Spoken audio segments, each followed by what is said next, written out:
Boulevard. Ross Boulevard mga kabayan. Ito papuntang Rizal Park. Ito papuntang Baclaran. Init. Ay, init. Ayan ang Dolomite Beach.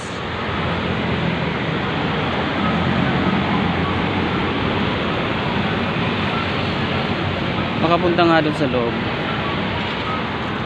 Mainit. Ayan o. Ayan ang Dolomite Beach.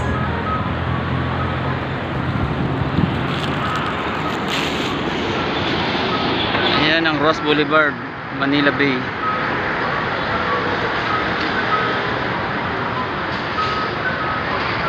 Maliit lang palang Dolomite Beach. Ano pala ngayon? High tide. Tide. Ngayon tide. Ayan, kitang kita oh. Ayan ang Dolomite Beach. Ayan. Ayan oh. Ayan. Ayan ang Dolomite Beach. Init pa.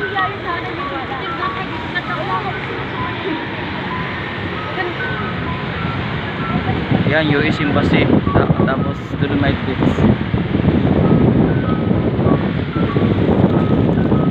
Ayan, maraming titinda dito sa baba. Ayan ang Dolomite Beach. Nakapasok din. Napakainit.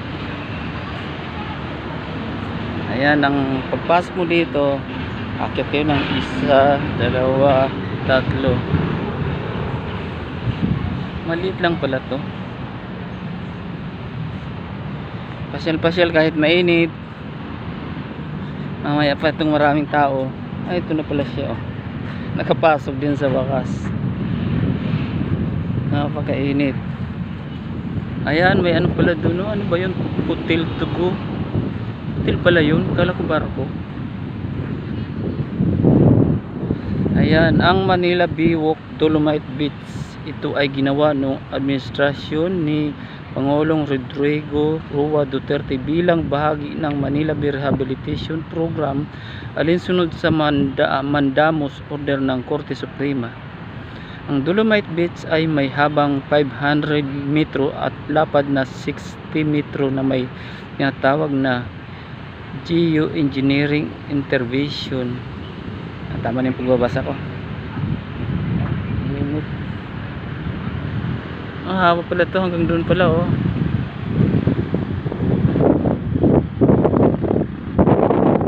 Madami ng mga tao. Nakarating din sa wakas sa Dolomite Beach. Ayan oh, oh ganda oh, parang ano oh.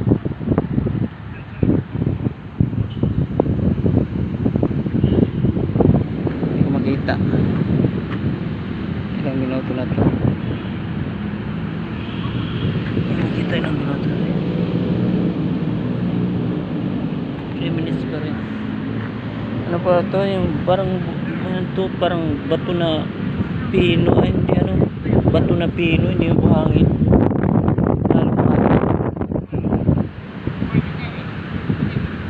Init. Init. Kasagsagan ng init. Alas 3:30. Puntahan ko ng dagat. Parang sarap maligo oh. Ang sapatos ko. Parang sarap maligo. Oh, mga Amerikano oh. Ayan, kita nyo na. Kita nyo yung ano. Ayan, ito na dagat. Sarap maligo. Sarap maglangoy oh. Ayan. Ibang kulay ng tubig. Parang may riptide. Malinaw siya pero ibang pagkakulay.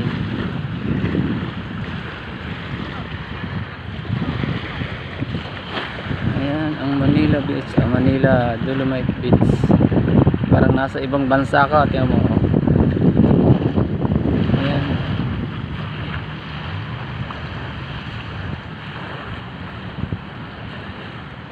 Init.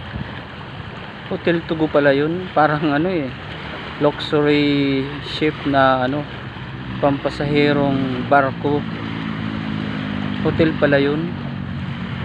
Siguro ang mahal dyan. May Starbucks pa oh. Init. Ah, may lato. Ayun, lato o lumot. Ah, lumot. Parang lato. Grabing init. Ah, may parang halong lupa na tong ano ah, kulay itim na yung buhangin ah. Halo puti at saka itim. Ito bato. Bato, puting puti. Yung puting puti. Ibig sabihin hindi umaabot yung ano dito, dagat pagtaib. Pag sa ano, taob, taib. Oh, init. Ang init-init. Ang init-init, alas 3, mag-alas 4 na, pero napakainit. Dapat maraming payong to dito para maraming makasilong. Ayan ang US Embassy. Yan lang oh. Sa unahan yan, Lunita. Lunita Park. Rizal Park. Siguro pag malakas ang ano, hangin na may bagyo, apaw to dito. Yun, daming mga barko. Yun yata ang ano dyan eh, yung tinatambakan ng mga buhangin, tinatambakan ng lupa. Ayun nga, tinatambakan na pala. Ayun na oh, may mga lupa na sa unahan. Ibig sabihin mababaw na ito dito.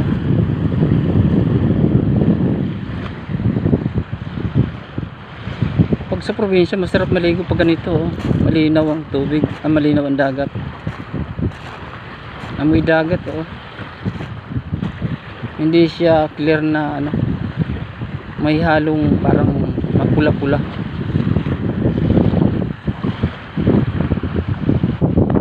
Hindi ko makita kung napaka ano na, hindi ko makita kung nagbibideo pa. Pero kung mataas talaga ang dagat, apaw ito dito. Ay, minuto lang kaya, hindi ko makita eh oh. Ito sa likod hindi ko makita. Ilang minuto na to.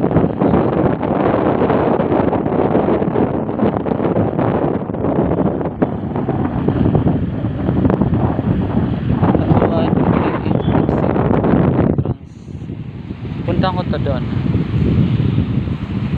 Tapos i-off ko muna to. Bye bye mga kabayan, i-off ko muna itong video ko. Tapos magbibideo ulit ako ng bago. Iikutin ko to basta doon sa malayo-layo. Bye bye.